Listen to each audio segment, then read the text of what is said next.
On cherchait un cabinet noir, on l'a trouvé. Cette déclaration de François Fillon le 23 mars sur le plateau de l'émission politique de France 2 a eu l'effet d'une bombe.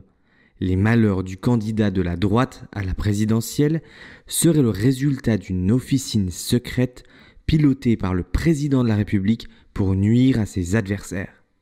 Bon, reprenons. François Fillon est au cœur de plusieurs affaires. Il lui est reproché, en gros, un enrichissement personnel grâce à son statut d'élu de la République. Mis en examen, sa campagne s'est effondrée. Ultra favori après sa victoire à la primaire, il est selon les sondages en passe de faire perdre son camp alors même que le gouvernement sortant est rejeté par une majorité de Français.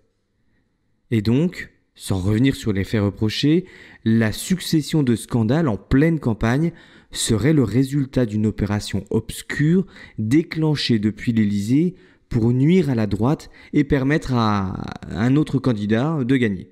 Ah ouais, c'est un poil complotiste comme raisonnement, non ? Eh bien oui, mais en même temps, il y a, dans ce cas précis, des précédents. Revenons un petit peu dans le passé. Non, un peu plus. C'est avec Richelieu que naît le cabinet noir. Il désignait alors un service secret du renseignement chargé de collecter et de transmettre les secrets diplomatiques, politiques ou militaires récoltés dans les courriers. Plus tard, ce sont les écoutes et le résultat des enquêtes judiciaires qui alimenteront le soi-disant cabinet noir chargé d'informer les chefs d'État. Par contre ici, plus de raison d'État, d'intérêt supérieur de la nation.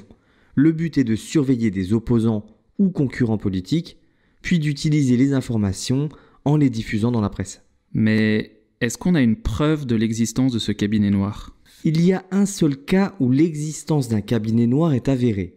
Entre 1983 et 1988, François Mitterrand, pour empêcher les médias de révéler l'existence de sa fille, va faire écouter 150 personnes.